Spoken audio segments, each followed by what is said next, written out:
Why do you think Michael Schumacher is the greatest Formula One driver of all time? It goes back to what I said about a Sunday racer. Um, in my view, the true greats of the sport are Sunday men. Um, it doesn't matter which discipline of racing it is. For me, the hallmark of a truly great driver is the range of conditions he's able to cope with, be it the weather, be it the opposition, be it the car itself. And I feel like on all these fronts, he was head and shoulders above his peers when he was at his peak. And the interesting thing about his peak is I was listening to this interview of Ross Brawn, who was you know, the technical head of Ferrari in its glory years. And in fact, he worked with Michael Schumacher from I believe 1993 when he was with Benetton. So he was involved in all of Michael Schumacher's title successes. So the interviewer asked Ross about exactly this question: Ki, what made him so great? What do you think was his peak? Which period was Michael Schumacher's peak? So Ross kind of sort of chuckles and says, I don't believe he really had a peak because you are talking about a guy who essentially reached a peak fairly early in his career and flatlined. But his flatline was so high and he rarely dipped below that level of performance throughout his entire career.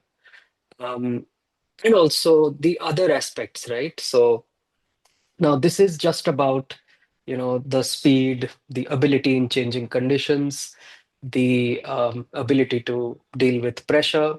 Because remember, he won the world title for Ferrari after 21 years. Um, he was, um, I don't know how much the audience knows about this, but again, people have recency bias, right? I always bring this example up because there are a lot of Sebastian Vettel sympathizers who make excuses like it was such a high pressure job, nobody it was so much pressure, etc., etc. He sort of buckled under the pressure, but anybody would have done. Yes, but this pressure was nothing compared to what Michael endured, especially when things started going wrong. In '96, obviously that was the first year, so that was not much of an issue. There were other challenges in 1997 because the car development direction was not ideal. There was, I won't say infighting, but people were not happy in the team. And then, of course, the infamous collision with Jacques Villeneuve happened, and the title slipped from his grasp. '98 was another failure. The questions started piling up, right? You questions from Luca di Montezemolo, who was leading the racing program at the time. Questions from the press on, was this the right decision? You hired a two-time world champion who clearly, had a meltdown, let's say, in 1997 in the final race. He could not close the deal. He did not get the job done. Um, Now that is pressure. I think uh, the kind of pressure he was able to deal with, he was able to deliver that title in a year where McLaren and Hakkinen were also incredibly good. 2001 was also, a close season, but not as close as 2000. So that's another aspect of his ability as a driver, which I feel like sort of differentiates him from the rest. Um, then, of course, wet weather ability. All the greats in all forms of motorsports show their true level when the conditions are changing. It does not matter what the form of motorsport is. At the end of the day, it's all about finding grip, right? If you are on two wheels, there are two contact patches between you and the road. If you are on four wheels, there are four. And the true greats are the ones who are able to call it what you will, call it intuition, call it, seat of the pants awareness. they have it, and he had it. I think uh, people talk about, his dominance in the early 2000s.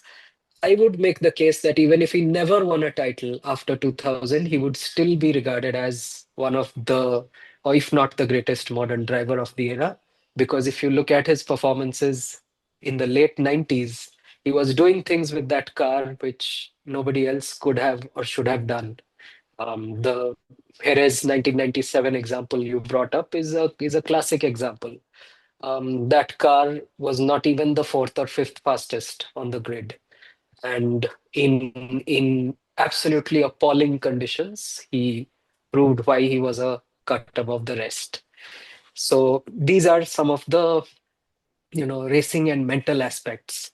There is another aspect which people sometimes lose sight of, and don't really factor in when it comes to assessing greatness, so to speak. He was a great leader of men. Um, you had a guy who demonstrated levels of commitment which were never seen in Formula One drivers earlier, right? He was one of the first to arrive and one of the last to leave on race weekends. Um, by all accounts, again, people who think I'm just you know batting for him because he's my favorite, you can go look this up, and you can hear from all the people who worked with him. Um, just the the kind of camaraderie he had with his mechanics, with his team members, with the cooks in the motorhome, right? The kind of energy you need to truly, galvanize your close group to do great things for you. I think, again, I obviously have a bias against Alonso, but this is precisely one of the reasons why I feel, I mean, great driver, legendary driver. I mean, two-time world champion, beat Schumacher fair and square.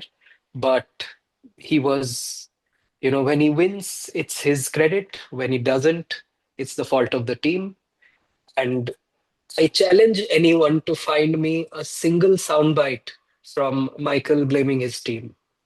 I think that was another thing which kind of ensured that even though you had all this noise going around, when the sort of dream team was not delivering the world title that Ferrari so desperately needed, they were still able to have this really strong core of people who eventually delivered that kind of dominance. So I think that's another reason why I feel like it doesn't, 91 wins, seven titles. I don't think it would have mattered that much.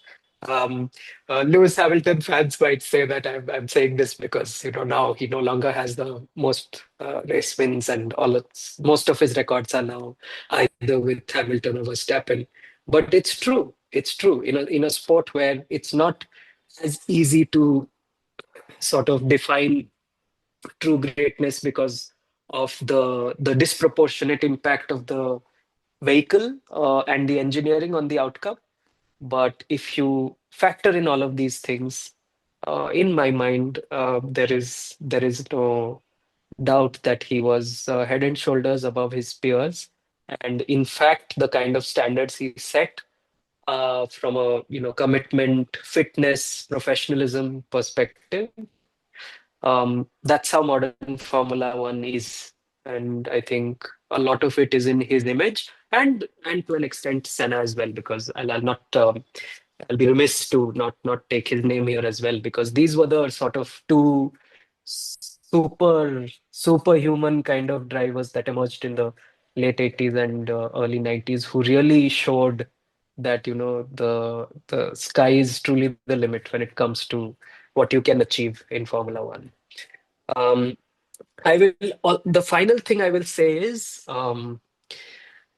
yes, there is a counter argument to be made sometimes when it comes to his behavior on track.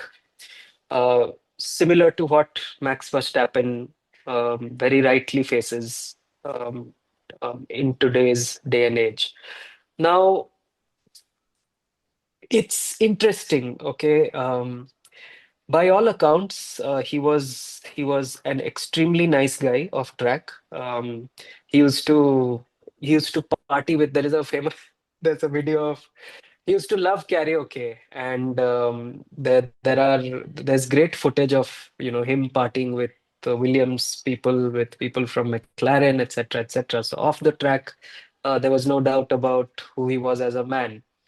But on track, there was so many of these red mist sort of instances, right, where um, his ego, I believe it's his ego. I think you kind of we would never know because we have not been the best of the best, undisputed best in our professions. But I think he had this, switch in his mind which flipped over whenever he was backed into a corner. Um, Infamously, the collision with Hill, although I would argue, there were unfair bans over the 1994 season, where there were race wins he was stripped off, and, the instances where the team was disqualified, similar in 1997. So I think there were contributing factors for those incidents. Doesn't excuse it, of course, but this is to me again, something that I believe he got from Senna.